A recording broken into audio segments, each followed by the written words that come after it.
দুবছর মেয়াদী প্রকল্প হিসেবে নির্মাণ কাজ শুরু হয় চাঁদপুর আধুনিক নৌ টার্মিনালের। তবে মেয়াদের বেশি সময় পার হলেও শেষ হয়নি চাঁদপুর আধুনিক নৌ টার্মিনালের 50% কাজও। ঠিকাদার লাপাত্তা হওয়ায় গত 2 মাস ধরে বন্ধ চাঁদপুর আধুনিক নৌ টার্মিনালের নির্মাণ কাজ। 2 বছর মেয়াদী এই প্রকল্পের কাজ শেষ হয়েছে মাত্র 30%। এতে যাত্রীদের নিরাপত্তা ও আধুনিক মানের সেবা সুনিশ্চিতে ব্যাহতসহ বিলম্ব হচ্ছে।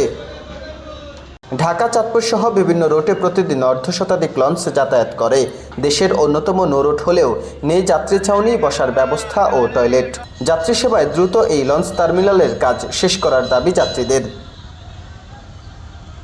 আধুনিক লঞ্চ ঘাটের কাজটা শুরু হতে আসলে আমরা খুশি ছিলাম, কিন্তু এখন কাজটা বন্ধ হওয়াতে আসলে অনেক খারাপ লাগতেছে। বিশেষ করে যাত্রী অনেক ভোগান্তি পোহায়। আপনার যখন বৃষ্টি হয়, অনেক যাত্রী আইসে লঞ্চটা ধরো 5 মিনিট আছে বৃষ্টি বা 2 মিনিট আছে, এটা অনেক বৃষ্টি হতেছে, কিন্তু যাত্রীগুলো দিকে আটকে যায়। অনেক যাত্রী সময় মতো লঞ্চটা ধরতে পারে না। আমরা চাই যেন খুব দ্রুত ইয়ে হোক, আরো কাজটা শেষ হোক, এবং এই লঞ্চ ঘাট কাজ শেষ হলে আমরাও লঞ্চ ঘাটে বার্থিং করতে আমাদের জন্য অনেক সুবিধা হবে এবং যাত্রীও বাড়বে। এই চাঁদপুর লঞ্চ ঘাটটা, এখানে অনেক দূর দূরান্ত থেকে অনেক মানুষ এখানে আগমন করে। দেখা যাচ্ছে অনেক সময় এখানে পৌঁছেই একটু সময় লাগে। দেখা যাচ্ছে এখানে আমি 12টায় পৌঁছেছি, 12টা 10-এ পৌঁছেছি, একটাই লঞ্চ ছাড়বে। তো সেক্ষেত্রে আমার এখানে প্রায় 1 ঘন্টার মতো সময় লাগতেছে। 1 ঘন্টা আমাকে এখানে এদিক সেদিক করতে হচ্ছে। কিন্তু একটা প্রবলেম, যদি এখানে একটু বিশ্রামের বা বসার যদি সুন্দর ব্যবস্থা থাকতো তাহলে এটা জনসাধারণের জন্য খুবই উপকৃত হতো। BIWTA এর তথ্য মতে 2024 সালের অক্টোবর মাসে বিশ্বব্যাংক ও পরামর্শক প্রতিষ্ঠানের পরামর্শ অনুযায়ী বিকল্প পদ্ধতি ব্যবহার করে পাইলিং এর কাজ শুরু করা হয়। তবে পাইলিং এর কাজ শেষ হলেও অর্থ অভাবে নির্দিষ্ট সময়ে হয়ে ওঠেনি টার্মিনালের নির্মাণ কাজ। সবশেষ ঠিকাদারি প্রতিষ্ঠান মন্ত্রণালয়ে অর্থবৃদ্ধির আবেদন করলেও গেল জুন মাস থেকে চাঁদপুর আধুনিক নৌবন্দর নির্মাণ কাজ বন্ধ করে দেয় প্রতিষ্ঠানটি। তবে ইতোমধ্যে সংশ্লিষ্ট মন্ত্রণালয়ে যোগাযোগ করে নতুন টেন্ডার প্রক্রিয়া বা ঠিকাদারি প্রতিষ্ঠানের সাথে যোগসাজশে টার্মিনালের কাজটি দ্রুত চালু করার চেষ্টা চলছে বলে জানান জেলা প্রশাসক।